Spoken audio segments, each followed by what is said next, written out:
내 길을 지도하시리라. 아멘. 잘 보시면 모든 사람들은 다 누군가의 인도함을 따라 살고 있어요. 또 다르게 말하면 모든 사람들은 예외 없이 다 무엇인가의 인도를 받고 살고 있다는 거예요. 어떤 사람들은 다른 사람들의 경험과 지식과 지혜를 따라서 살고 있죠. 우리가 학교에서, 사회에서 배우는 모든 공부라는 것이 뭘까요? 바로 이거죠. 우리보다 먼저 살았던 그 사람들의 경험, 지식, 지혜를 우리가 배우기 위하여 학교 다니고 있고 학원에 다니고 있고, 그 모든 과정이 바로 이 부분을 위한 것입니다.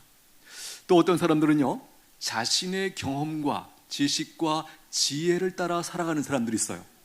이런 사람들은 얼마나 될까요? 목사님의 개인적인 소견이에요. 제 소견에는 거의 없다고 생각해요. 실제로 그들이 자기의 경험, 자기의 지식, 자기의 지혜라고 말하는 것들도 사실은 알고 보면 뭐죠? 먼저 살았던 사람들의 지혜와 지식의 일부일 뿐이에요. 근데 그 사람들이 가끔 착각하는 경우가 있어요. 이것은 나만의 독특한 경험이고 나만의 독특한 지식이다, 이렇게 오해하는 경향이 없지 않아 있어요. 물론 아주 적은 수는 그야말로 탁월하게 그 사람만의 아주 독특한 그런 경향이 없지 않아 있어요. 예를 들면 어떤 게 있을까요? 예를 들면 비행기라는 개념을 처음 생각한 그 사람, 그런 건 우리가 사실 인정할 만하죠. 그 개인의 아주 독특한 창의적인 어떤 지식이다, 생각이다, 그 정도 이해해 줄 수 있어요. 그러나 대부분의 경우는 우리가 쓰고 있는 대부분의 지식은 사실은 그것이 이렇게 지식으로 나에게 오기까지 그 과정을 우리가 사실 잘 몰라서 그렇지, 연결해서 어느 날 그 지식이 내 앞에 와 있는 거예요. 또 한 가지 경우는 바로 하나님의 인도하심을 받고 사는 사람들이 있어요. 지금 세 부류를 제가 얘기했어요. 대부분의 사람들, 제 생각에는, 제 판단이에요, 개인적으로 한 97% 이상의 사람들이 다른 사람들의 지혜와 지식과 경험을 가지고 살아가고 있어요. 그리고 단 2%만이 독특하게 자기만의 경험과 지식과 어떤 그것을 정리하고 그것을 붙들고 살고 있어요. 제 소견이에요. 단 1%만이 하나님의 인도함을 따라 살고 있다라는 것입니다. 그런데 이런 측면도 있어요. 과연 이 세 부류 중에 어떤 인도함이 가장 강력한 것일까요? 답을 알고 계시죠?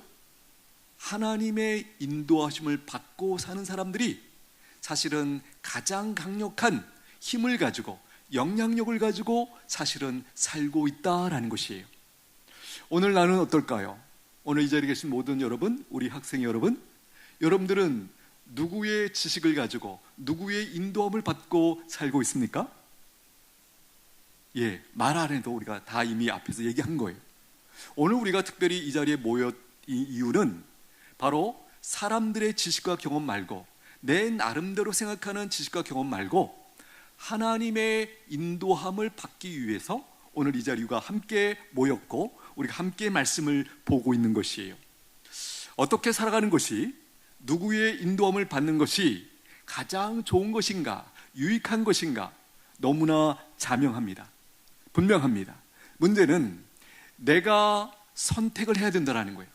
내가 믿고 선택을 하지 않으면 내 것으로 누릴 수 없어요. 이런 맥락에서 모든 사람들은 먼저 살았던 사람들의 지식과 경험을 선택하고 있는 거예요. 오늘 이 자리에 계신 우리는 누굴까요? 그 사람들의 지식도 우리가 배우고 있지만 우리는 하나님의 지식, 하나님의 인도하심을 받기 위해서 이 자리에 이렇게 함께 모여서 하나님의 말씀을 열고 있다라는 것이에요. 이런 맥락에서 성경에서 하나님의 인도하심을 가장 잘 받아 누린 사람이 누굴까?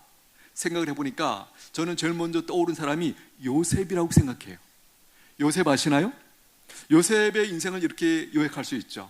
정말 형들에게 큰 마음의 상처를 받았어요. 큰 고난을 겪었어요. 또 큰 유혹이 있었어요. 그런데 그것에 굴하지 않고 그가 하나님의 인도하심을 받았기 때문에 승리했어요. 더 놀라운 것은 승리했다라는 것은 표면적으로는 대애굽이라는 나라의 국무총리로 살게 된 거예요. 바로 왕 그 다음에 권력을 가진 사람이에요. 그런데 이 사람이 단순히 총리가 되었기 때문에 참 훌륭하다, 잘 살았다, 승리했다 이렇게 말하는 게 아니에요. 더 놀라운 것은 총리가 된 이후에도 여전히 그가 교만하지 않고 하나님의 인도하심을 받아서 인생 끝까지 하나님 앞에 아름답게 멋지게 많은 사람들을 섬기면서 살았다. 요게 요셉이 승리했다, 성공했다 말하고 하는 그 중요한 우리가 기준이 되는 게 바로 이 부분이에요. 한번 생각해 보십시오. 우리가 잘 아는 것처럼 요셉이 형들에 의해서 노예로 팔려갔습니다. 여러분, 그 아픈 상처 어떻게 이겨낼 수 있었을까요? 상상이 되세요? 분명한 것은 요셉의 개인적인 지혜와 명철로 그것을 이겨내지 않았다라는 거예요. 또 생각해 보십시오. 보디발의 집에서 노예로 성공했죠.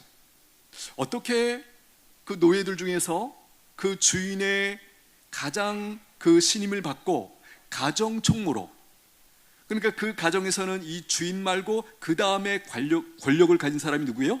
요셉이 된 거예요. 어떻게 이런 자리에 갔을 수 있었을까요? 그가 더 많이 학원 다니고 공부를 많이 했나요? 아니었어요. 성경에서 뭐라고 말씀하냐면 하나님이 그와 함께 하심으로 이렇게 말씀하세요. 그가 따로 공부해서 지혜나 지식을 많이 얻어서 그렇게 탁월하게 일을 처리하고 그렇게 인정받고 가정총무가 된 게 아니에요. 놀랍게도 하나님이 그와 함께 하심으로, 즉 우리가 지금 말하고 있는 대로 말하면 하나님의 인도하심을 받았기 때문에 그가 많은 종들 중에서 가장 탁월하게 일을 감당했고 주인의 인정을 받고 가정총무로 쓰임을 받았다라는 것이에요. 또 한 가지 요셉의 인생 가운데 큰 사건이 있었죠. 그야말로 주인의 아내의 잘못으로 말미암아 죄를 뒤집었었어요. 그래서 갑자기 하루아침에 감옥에 갔어요. 여러분, 감옥 가는 거 어때요? 무섭죠? 싫어요. 그렇죠? 그런데 진짜 잘못을 했기 때문에 만약에 간다, 그러면 대부분의 사람들은 그냥 뭐 어쩔 수 없지, 받아야지 이런 생각을 할 거예요. 그런데 요셉은 전혀 죄를 안 졌어요. 그런데 다만 억울하게 누명을 쓰고 감옥에 들어간 거예요. 여러분, 누군가로부터 누명을 받는다는 것 마음이 어때요? 너무 힘들어요. 속상해요. 막 마음이 터질 것 같아요. 그런데 요셉이 어떻게 그것을 잘 이겨낼 수 있었을까? 바로 여기에도 하나님의 인도하심이 있었기 때문이에요. 또 한 가지 놀라운 것이 있습니다. 드디어 총리가 되었을 때 자기들을 노예로 팔았던 형들을 만나요. 지금 요셉은 어떤 자리? 국무총리의 자리. 그래서 그 지역에 가난이 흉년이 들어가지고 먹을 것을 구하러 형들이 왔어요. 그런데 그 단상에 누가 앉아 있었어요? 누가 통제하고 있었어요? 요셉이 보고 있었어요. 그런데 놀라운 것은 요셉이 형들을 어떻게 했을까요? 감옥에 넣어 이렇게 하지 않았어요. 형들을 용서해 줬어요. 용서해 주는 것뿐만 아니라 형들과 형들의 가족들, 형들도 장가 갔잖아요.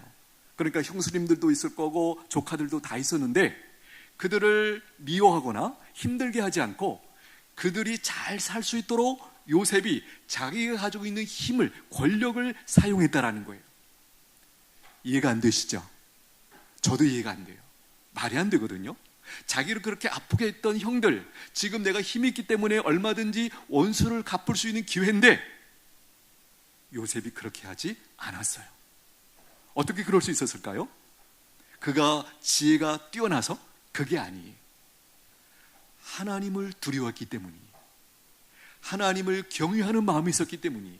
그래서 하나님의 말씀을 따라 살고자 하다 보니 그들을 용서하라는 그 하나님의 뜻을 그가 받아들인 거예요.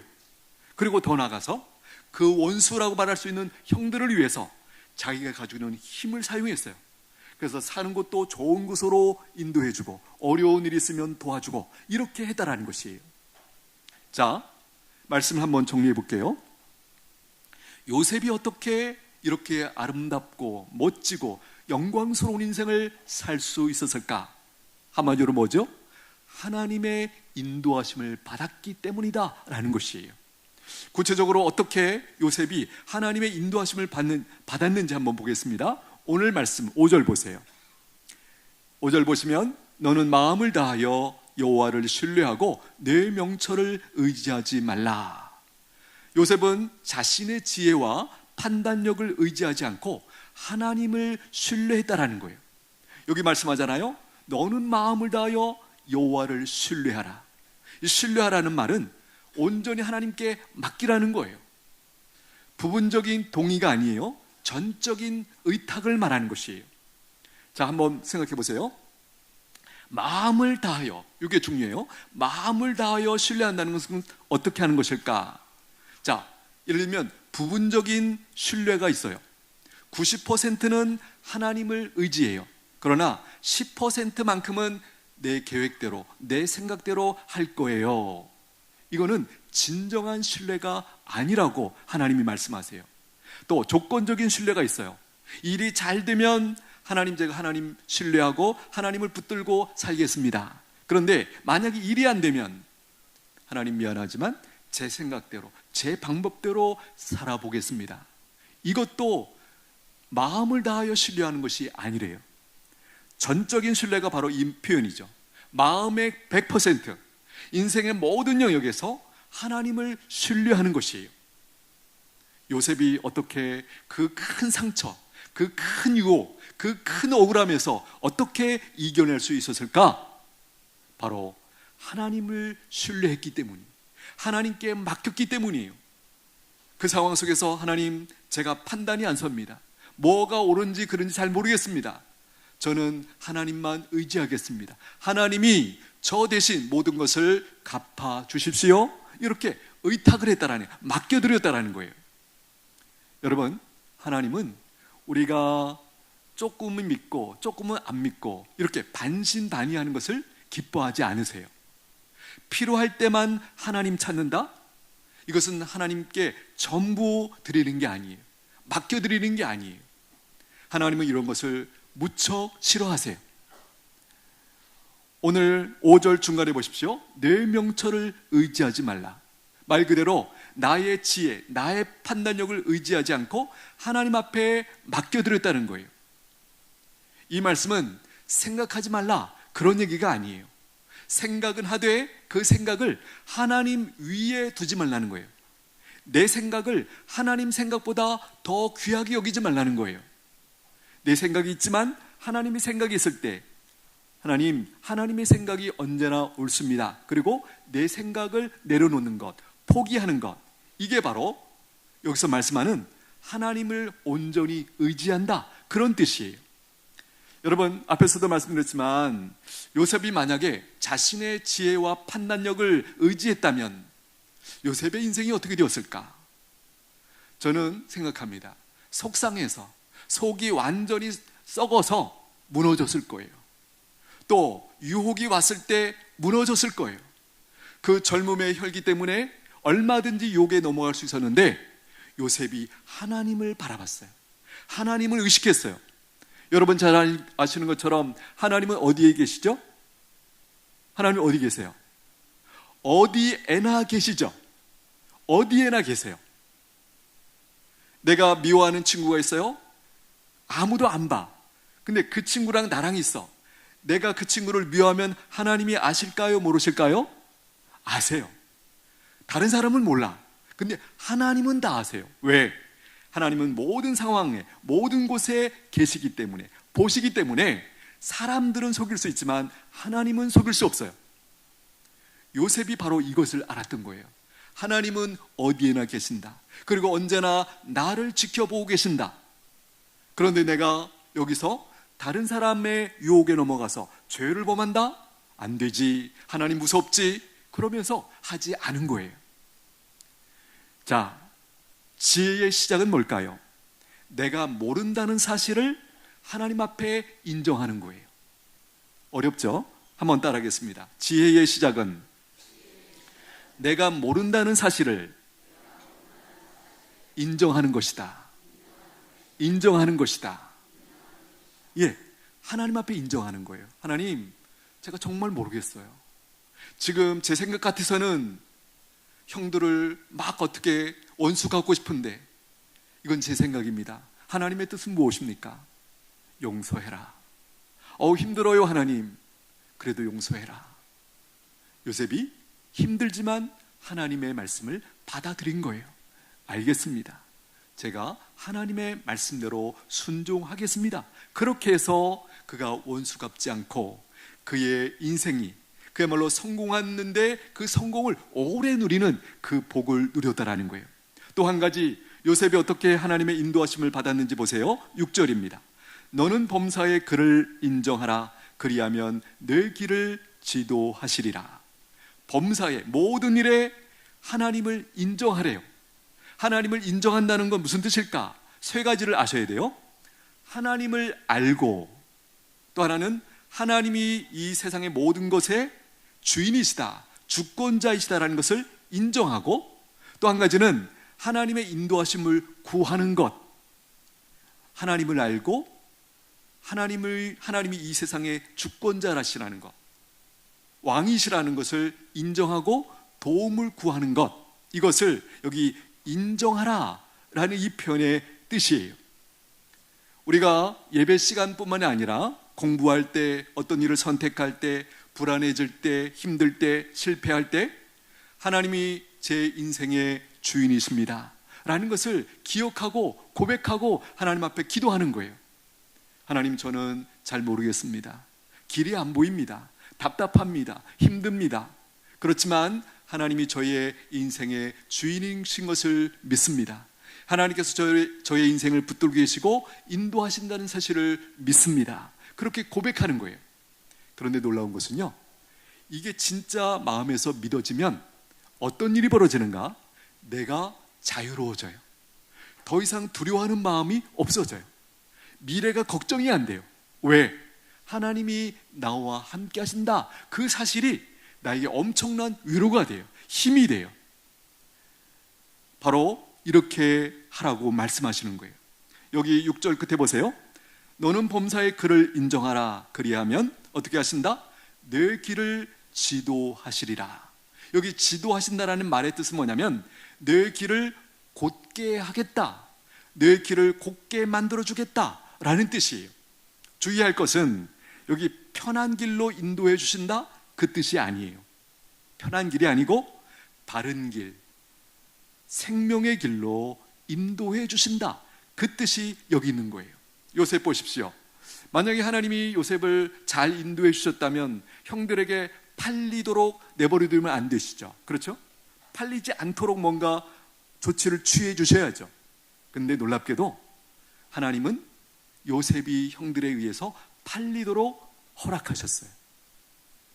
내버려 두셨어요. 그것만 보면 나쁜 거죠. 하나님 인도해 주신다 그랬는데 왜 인도를 안 해주셨지? 이제 그것만 보면 그런데 요셉의 인생 전체를 보면 하나님 왜 그렇게 하셨는지 알게 되죠. 오히려 하나님의 지혜가 놀랍습니다. 이렇게 우리가 인정할 수밖에 없게 돼요. 여러분들이 아시는지 모르겠지만 요셉이 단순히 요셉을 잘 먹고 잘 살고 애굽의 총리가 되게 하기 위하여 그 과정을 허락하신 것이 아니었어요. 뭐였죠? 바로 요셉의 형제들, 이스라엘 그 민족 전체를 살리기 위한 하나님의 인도하심이 바로 요셉에게 있었던 거예요. 그래서 먼저 애굽에 내려가서 애굽에서 요셉을 준비시킨 거예요. 그리고 흉년이 왔을 때 그 형제들과 아버지가 내려왔을 때 그 형제들과 아버지를 잘 보살필 수 있는 준비를 하도록 미리 보내셨다라는 거예요. 요셉이 이것을 깨닫고 나니까 하나님의 지혜, 하나님의 그 인도하심이 놀라워서 찬양을 올려드리고 있는 그 모습을 우리가 보게 되는 것이죠. 여러분, 분명한 것은 헛된 길, 무의미한 길, 하나님 없는 길로 가도록 하나님께서 허락하지 않으신다라는 것이에요. 우리가 실수하고 혹은 실패할 수 있어요. 그러나 다시 하나님께 돌아오고 하나님을 의지하면 하나님은 우리를 다시 길을 곧게 만들어 주신대요. 할렐루야. 이것을 믿으셔야 돼요. 많은 사람들은 실패했을 때 절망해요. 내 인생 끝났나 보다. 난 더 이상 소망이 없어. 아닙니다. 하나님의 백성들은 그렇지 않아요. 언제든지 하나님 앞에 돌아와서 하나님, 제가 이렇게 아파요. 이렇게 실패했어요. 이렇게 절망적이에요. 하나님 도와주세요. 그렇게 하나님을 의지하면 하나님이 우리의 길을 다시 곧게 만들어 주신대요. 이런 말이 있습니다. 우리는 우리의 미래를 모르지만 미래를 다스리시는 분을 안다. 이게 무슨 뜻이죠? 우리 친구들 알아들었어요? 우리는 우리의 미래를 모르지만, 그렇죠? 우리는 내년을 모르죠. 내년에 어떤 일이 일어날지 우리는 몰라요. 그렇지만 그 미래, 내년이라는 시간을 다스리시는 분을 우리가 알아요. 누구죠? 하나님. 그죠? 자, 그래서 아이는 길을 잘 몰라도 괜찮습니다. 아버지의 손을 잡고 있기만 하면 충분합니다. 맞습니까? 맞습니까? 우리 학생들 대답해 주세요. 우리는, 나도 아이잖아요. 하나님 앞에 목사님도 아이고 우리 할아버지도 아이예요. 그렇죠? 아이는 길을 잘 몰라도 괜찮아요. 다만 아버지의 손을 잡고 있기만 하면 충분해요. 맞습니까? 여러분들이 혼자 서울 가고 미국 갈 수 있어요? 못 가죠. 그러나 엄마 아빠 손 붙들고 있으면 갈 수 있어요. 그렇죠? 우리도 마찬가지예요. 우리가 미래를 다 알아야 될 필요도 없어요. 알 수도 없고, 다만 이 세상의 주인이신 하나님의 손을 놓치지 않기만 하면 충분하다. 아시게 되기를 축복합니다.